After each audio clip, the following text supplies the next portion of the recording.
तो गाय को माता क्यों कहा जाता है? सामान्य जानवरों से कुछ विशेषता होगी तब तो गाय को माता कहा गया। और मैं क्या कह रहा हूँ? मैं कह रहा हूँ कि गाय को खिलाइए गेहूं, फिर वो बाहर निकलेगा, गोबर से उसे धुलिए, उसकी रोटियां खाइए। ये मैंने बड़े बड़े संतों से सुना है और मैंने खुद वो रोटियां खाई हैं। सुन तो लीजिए, आज ये प्रमाणित हो चुका है कि स्त्री और पुरुष के मिलने से बच्चे पैदा होते हैं, गाय का गोबर खाने से बच्चे पैदा नहीं होते हैं। कि आपकी ज्यादातर बातें ऐसे लगती है कि चुटकुले सुना रहे हैं आप, तो आप चुटकुले ही सुनाइए, समाज को भ्रमित मत कीजिए। क्योंकि आप 21वीं सदी में जी रहे हैं। आप यहाँ कैसे आए? रथ से आए हैं महाराज, या फिर कारवार से आए हैं? तो टेक्नोलॉजी का इस्तेमाल कर रहे हैं ना। आप बातें कर रहे हैं 5000 साल पहले की, द्वापर की, त्रेता की। हम सब लोगों ने पढ़ा है, हम भी हिंदू हैं, ठीक है। मैं ब्राह्मण आदमी हूँ, मैंने भी संस्कृत पढ़ी है। आप बातें करते हैं 5000 साल पहले की और चीजें इस्तेमाल। आपने घड़ी कौन सी कंपनी की पहनी है महाराज?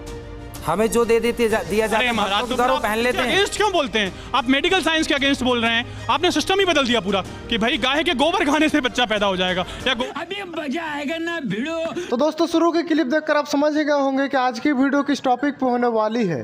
लेकिन उससे पहले मैं आपको ये बता दूं कि आज की इस वीडियो में इस अनिरुद्ध चार्य की पूरी तरह से बैंड बजने वाली है। क्योंकि इस अनिरुद्ध चार्य का ये कहना है कि गाय के गोबर खाने से बच्चे पैदा होते हैं। तो इस वीडियो को शुरू से लेकर एंड तक जरूर देखो और अपना कमेंट में जरूर बताएं। यदि गौ माता की कृपा से, गौ माता की सेवा से, गौ माता के आशीर्वाद से राजा दिलीप को संतान हो सकती है, लिखा प्रमाण है, तो हमारे और आपके संतान क्यों नहीं हो सकती गौ माता की कृपा से? लेकिन गाय की सेवा करना महाराज जी एक बात है, हाँ। और आप गोबर की रोटी खाने की सलाह? गोबर की रोटी नहीं, मैंने खुद खाई है।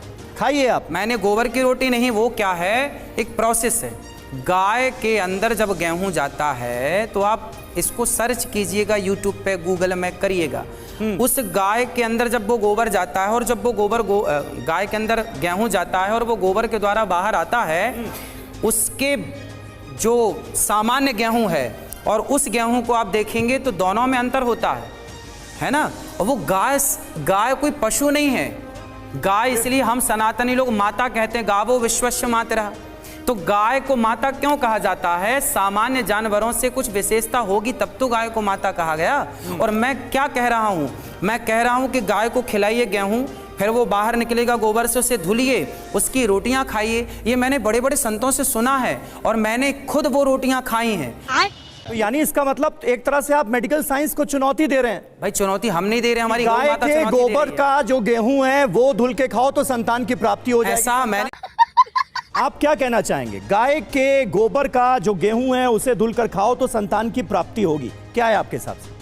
देखिए, पुरानी किताबों में तो बहुत सारी ऐसी बातें हैं जो मिथ्या है, पहले उनकी खोज करनी रघुवंशम को आप चाहिए। मिथ्या कह रहे हैं?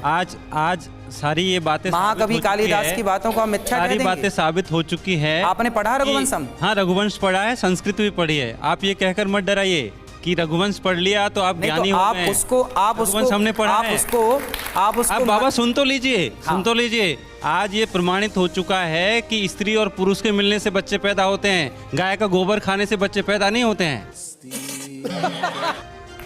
ये सभी लोग जानते हैं। सबको बच्चा पैदा होना चाहिए, सबको बच्चा पैदा होना चाहिए। किसी को ऐसा क्यों कि नहीं पैदा होता है? आपके भक्तों से पूछ लीजिए बच्चा उनको कैसे पैदा हुआ। अच्छा ये बताइए, आपने कहा कि स्त्री पुरुष के मिलने से बच्चा पैदा होता है, तो सारे स्त्री पुरुष तो मिल रहे हैं, फिर भी क्यों बच्चे पैदा होने की इसलिए जनसंख्या बढ़ रही है, इसलिए जनसंख्या बढ़ रही है, इसलिए हम 150 करोड़ हो गए हैं। अरे भाई, फिर ये केस क्यों है कि गाय का गोबर खा के नहीं हुए हैं 150 करोड़? ठीक है, बात तो सही है। कि आपकी ज्यादातर बातें ऐसे लगती है कि चुटकुले सुना रहे हैं आप, तो आप चुटकुले ही सुनाइए, समाज को भ्रमित मत कीजिए। क्योंकि आपने केवल चुटकुले सुने, पूरी कथा सुनी कई लोग नहीं। गंभीरता से ले लेते हैं। ये 70 और 17 का क्या मतलब है? ये एक चुटकुला है। अभी हम कोई बात कहेंगे तो आप करें आप बचपने की बात कर रहे हैं, और आप तो बचपने से भी नीचे चले गए हैं। तो आप मुझे बड़ी छोटी सी अब एक मिनट सुन लीजिए। एक आदमी अपनी शादी में दूल्हा नाच सकता है, दुल्हन नहीं नाच सकती। ये मुझे समझ नहीं आया। दूल्हे की खुशी अलग है, दुल्हन की खुशी अलग है, ऐसा क्यों? दूसरा आप कह रहे हैं, इन्होंने क्या बोला था अभी वो कि बच्चे नहीं, IVF के ज़माने में, सरोगेसी के ज़माने में, और जहाँ पे अब आप देखिए चाइना, अमेरिका वगैरह कंट्री में जहाँ पे गाय की वो पूजा नहीं करते, इसका मतलब है वहाँ बच्चे नहीं होते उनको नहीं।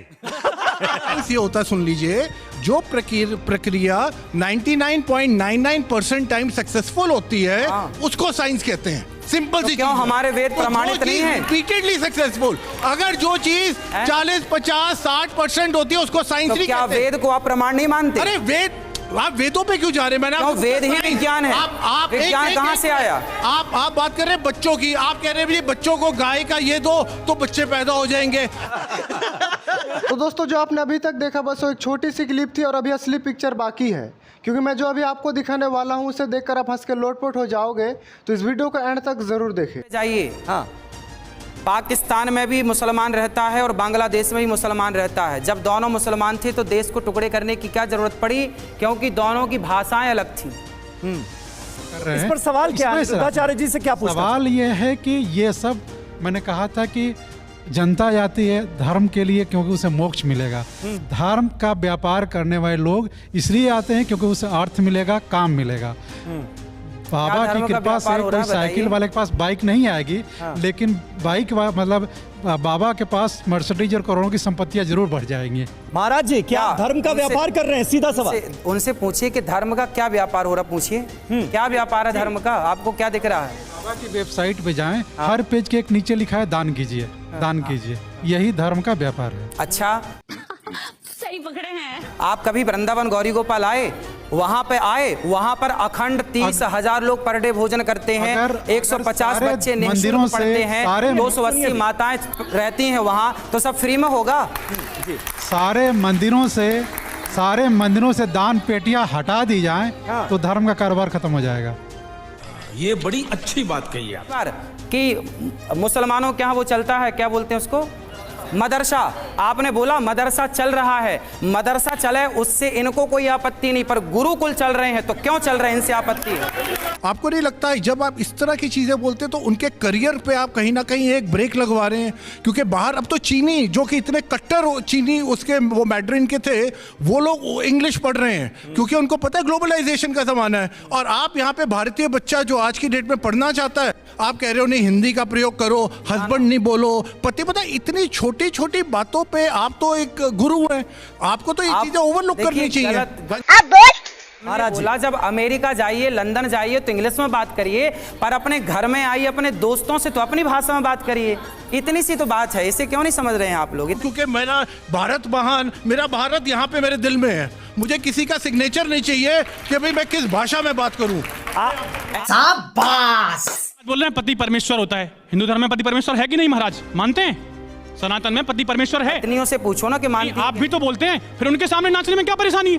अब जब हम परमेश्वर के सामने नाच रहे हैं और पति के सामने नाचने में परेशानी है, महाराज कमाल कर रहे हैं आप। दूसरी चीज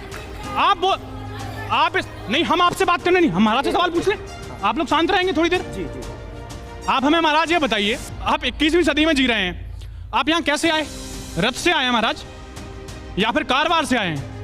तो टेक्नोलॉजी का इस्तेमाल कर रहे हैं ना। आप बातें कर रहे हैं 5000 साल पहले की, द्वापर की, त्रेता की। हम सब लोगों ने पढ़ा है, हम भी हिंदू हैं, ठीक है, मैं ब्राह्मण आदमी हूँ, मैंने भी संस्कृत पढ़ी है। आप बातें करते हैं 5000 साल पहले की और चीजें इस्तेमाल। आपने घड़ी कौन सी कंपनी की पहनी है महाराज? हमें जो दिया जाता है महाराज तो गौरव पहन लेते हैं। अगेंस्ट क्यों बोलते हैं आप? मेडिकल साइंस के अगेंस्ट बोल रहे हैं। आपने सिस्टम ही बदल दिया पूरा कि भाई गाय के गोबर खाने से बच्चा पैदा हो जाएगा या तो दोस्तों जैसे कि आपने देखा कि अनिरुद्धाचार्य का ये कहना है कि गाय के गोबर खाने से बच्चे पैदा होते हैं। बाकी आप इसकी बात को दिल पर नहीं लेना, बाकी हंसने के लिए सही है। और वीडियो पसंद आई हो तो वीडियो को लाइक एंड चैनल को जरूर सब्सक्राइब करें, क्योंकि हमारे इस चैनल पर आपको इस तरह की मजेदार वीडियो और इंटरटेनमेंट वाली वीडियो मिलती रहती है। और जल्दी मिलते हैं नेक्स्ट वीडियो के साथ, तब तक के लिए अपना ख्याल रखें, बाय बाय।